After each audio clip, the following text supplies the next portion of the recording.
We're on the Gary Zimmer Otter Creek Organic Farm near Lone Rock, Wisconsin. And this video shows the rotavator killing clover that was planted as a green manure crop the fall of 2009. This is the spring of 2010. And what's unique about the rotavator is we don't miss anything. When you set this blade speed, the adjustable blade speed in the rotavator, to match the correct forward travel speed, you just don't miss anything. So everything is cut loose and thrown out on top. This is also Otter Creek Organic some years ago with a smaller 10-foot rotavator on an 85 horsepower tractor. And once again, I can't guarantee we're going to kill everything in one pass, but we do a better job of getting the root mass on the surface for Mother Nature to dehydrate and kill better than any other tillage tool. This is also at Otter Creek Organic, or the Midwest Bioag Research Farm. This is during a summer field day where all they had green and growing to show the capability of the rotavator was this corn that was in transition to organic. Well, they decided to sacrifice it, and it made for a very interesting demonstration. We're on the Delmer Westby farm near Stockton, Illinois, and Delmer's been using the rotavator for close to 10 years, and you'll see this is actually a FALC rotary tiller that is taking him through his alfalfa. Alfalfa as a plant is very easy to kill compared to any other green manure crop, because simply all we have to do is cut the crown loose from the stem and it dies. So alfalfa represents more of a certain one pass to the killing objective than other green manure crops. And once again, the secret here is we're just not missing anything. So the crowns are all cut loose, things are thrown out on top. Let Mother Nature dehydrate some of the material, and then with row cleaners on his planter, he's in a situation where he can plant. This is also on the Westby farm. Once again, a slightly different green manure crop. I think there may be a little bit more grass in this alfalfa.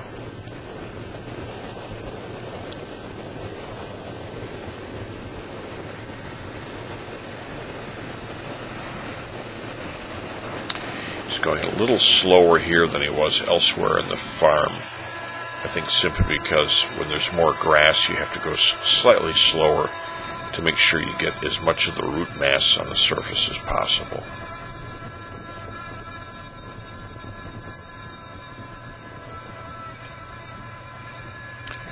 What's also interesting here is you never pull a rotavator.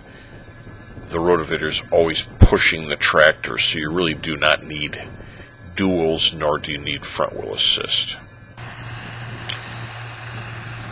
This is rye that was grown as a green manure crop, and as you can see, given the height of this crop and the moisture condition of the soil, there is no problem whatsoever the rotavator properly handling this green manure crop. There's a little bit of dust from the dryness of the surface of the ground, but that's just a dryness on the surface. It's moist down below.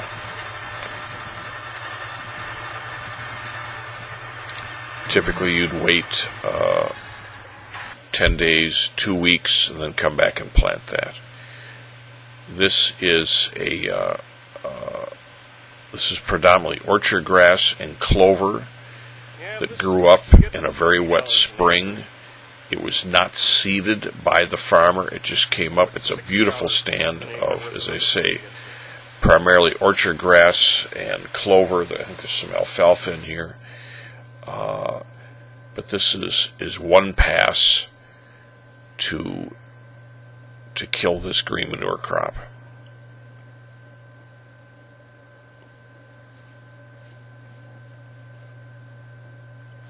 notice the sheer density, the volume of this material near the pickup truck. And as you see the tractor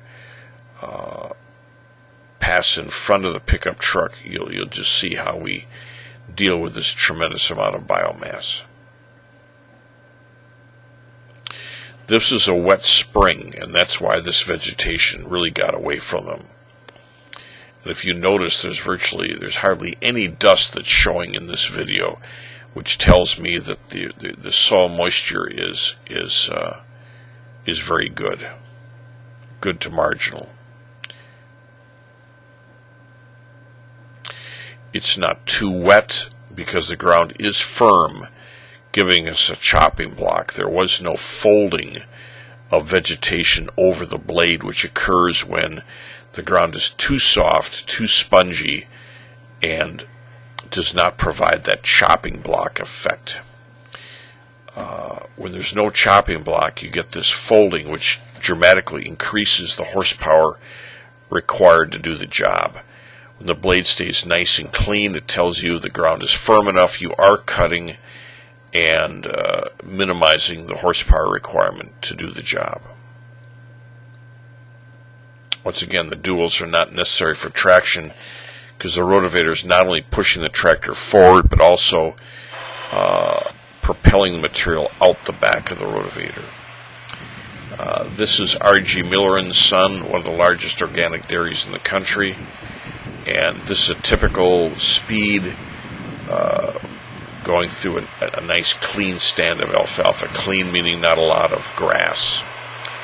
And again, alfalfa being tap-rooted is one of the easiest of all plants to kill. We just cut the crown loose from the stem and it's dead. So one pass in a good clean stand of alfalfa is about all you need to do to guarantee its death.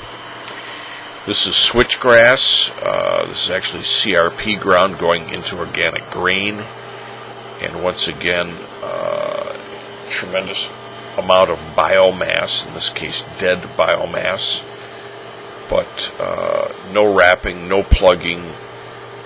It's just doing a beautiful job of cutting virtually everything loose, getting the roots up on the surface so Mother Nature can dehydrate those roots and kill them.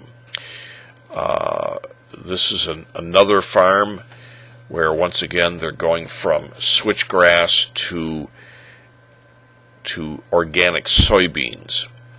What was interesting here is we tilled the ground for the first time April 10th, and that ground was not tilled again until about the 3rd of June.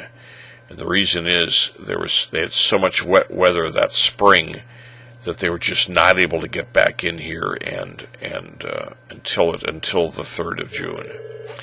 It was tilled on the 3rd of June with a field cultivator, again on the 6th of June at a slightly different angle, and then planted on the 6th of June.